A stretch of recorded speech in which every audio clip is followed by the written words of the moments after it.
अगर आप आलू के लच्छे बनाना चाहते हैं जिसको आप उबालना नहीं पसंद करते हैं, बिना उबाले आप आलू के लच्छों को आप सुखा सकते हैं और इसको साल भर के लिए स्टोर करके भी रख सकते हैं। बहुत ही आसान तरीका है, आपको गैस जलाने की भी ज़रूरत नहीं है और बड़े आराम से ये बन भी जाएगा। सबसे आसान तरीका फ्रेंड्स, वीडियो को पूरा ध्यान से देखिएगा और वीडियो पसंद आए तो लाइक शेयर करके चैनल को सब्सक्राइब जरूर कीजिएगा। तो चलिए रेसिपी शुरू करते हैं। Hey family, welcome back to my channel. यहाँ पे देख सकते हैं फ्रेंड्स, मैंने लिया है 3 उबले हुए आलू। अब जैसा कि मैंने बताया कि उबालना नहीं है, उबालना मैंने नहीं इसलिए बोला है क्योंकि आलू के लच्छे घिसने के बाद उसको उबालना पड़ता है। तो बस उस झंझट से मुक्ति के लिए मैंने बोला था कि आलू के लच्छों को उबालना नहीं है, क्योंकि आलू पहले से उबले हुए हैं तो इसलिए इसको आलू के लच्छे को उबालने की ज़रूरत नहीं पड़ती है। तो ये सबसे आसान तरीका होता है आलू के लच्छे बनाने का। तो इस तरीके से आप एक बार ज़रूर बना के देखिएगा। एक चीज़ और फ्रेंड, जब आप आलू उबालते हैं तो इसको थोड़ा सा कच्चा रखिएगा, मतलब एकदम गला हुआ उबला हुआ नहीं होना चाहिए कि मतलब हाथ में लिए एकदम मैश हो जाए, इतना भी गला हुआ उबालना नहीं है। इसको थोड़ा टाइट ही इसको उबालना है। अब एक चीज़ और होता है कि आलू उबले तो हमारे घर में अक्सर होते हैं, क्योंकि हम सब्जी बनाने के लिए, चोखा बनाने के लिए अक्सर आलू उबाल के रखते ही हैं या फिर उबालते ही हैं। तो आपके घर में जब भी आलू उबले, आप उसमें ज़्यादा मात्रा में रख के उबाल लीजिएगा, या फिर आलू उबले हुए बच गए हैं सब्जी से तो उससे भी आप ये बना सकते हैं। तो इस तरह से कहने का मतलब होता है कि बिना उबाले आप आलू के लच्छे बना सकते हैं। हो गई बातें आपकी क्लियर, जो मैं बोली थी उसको मैंने क्लियर कर दिया है कि मैंने क्या बोला था, मेरे कहने का क्या मतलब था, वो सारा मैंने क्लियर कर दिया है। तो इसीलिए मैं अब आगे का बता रही हूँ। तो पूरा वीडियो ध्यान से देखिएगा फ्रेंड्स। जितना भी आपको बनाना हो उतना आलू उबाल के ले लीजिए, इसके बाद छील लीजिए। और एक चीज़ और ध्यान रखिएगा, आलू गर्म नहीं होना चाहिए। अगर आलू गर्म है, तुरंत आपको बनाना है, तो इसको आप फ्रिज में रख दीजिए थोड़ी देर के लिए। जब वो ठंडा हो जाए फिर आप उसके लच्छे बनाइएगा। तो इस तरह से ग्रेटर ले लेना है। तो मैंने क्या किया, यहाँ पे बड़ा वाला ग्रेटर दिया था, लेकिन मुझे इसके लच्छे अच्छे नहीं लगे क्योंकि ये बहुत ही मोटे मोटे हो रहे थे और टूट जा रहे हैं। तो फिर मैंने क्या किया, इस ग्रेटर को चेंज कर दिया। इस ग्रेटर से मैं लच्छे नहीं बनाऊंगी क्योंकि इससे लच्छे अच्छे नहीं बन रहे हैं। आलू उबले हुए हैं तो वो तुरंत ही टूट जा रहे हैं और मोटे मोटे होने की वजह से ये अच्छे नहीं बन रहे हैं। तो यहाँ पे मैं दूसरा ग्रेटर ले रही हूँ, मीडियम साइज़ वाला, जैसा कि आप देख पा रहे हैं।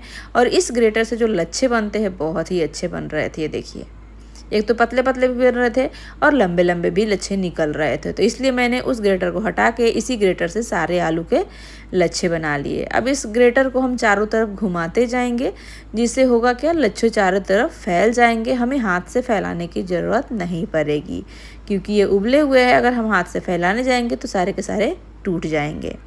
तो इसीलिए बस आप ग्रेटर को घुमाते जाइए, लच्छे अपने आप चारों तरफ फैल जाएंगे। अब इसको ऐसे ही उठा के सुखा लीजिए, चाहे तो धूप में सुखा लीजिए, चाहे फिर आप पंखे के नीचे भी इसको सुखा सकते हैं।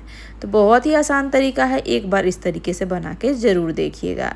तो यहाँ पे आप देख सकते हैं 3 उबले आलू से मैंने सारे लच्छे निकाल लिए हैं और इसको फ्रिज मैट के ऊपर फैला दिया है। थोड़े थोड़े से पेस्ट जैसे बच गए थे आलू में से, मतलब ग्रेटर में थोड़े से लग जाते हैं ना, तो उससे मैंने छोटी छोटी बड़ी जैसा बना दिया है और फैला दिया है।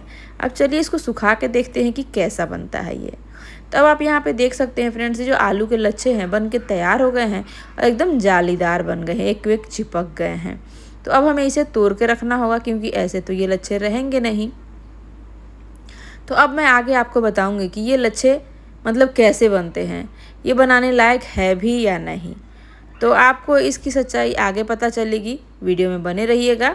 तो इसीलिए मैंने बोला था कि पूरा वीडियो ध्यान से देखिएगा फ्रेंड्स, क्योंकि इस आलू के लच्छे बनाने के पीछे क्या सच्चाई है इसको भी जानना आपको बहुत ज़रूरी है। आपको इसे बनाना चाहिए या नहीं बनाना चाहिए, ये मैं आज आपको बताने वाली हूँ।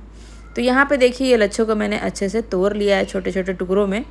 अब तोड़ के इसको आराम से आप सुखा के डब्बे में भर के रख सकते हैं, लेकिन उससे पहले चलिए इसको हम देख लेते हैं फ्राई करके कि क्या यह लच्छे बनाने लायक है या नहीं, कैसा लगता है।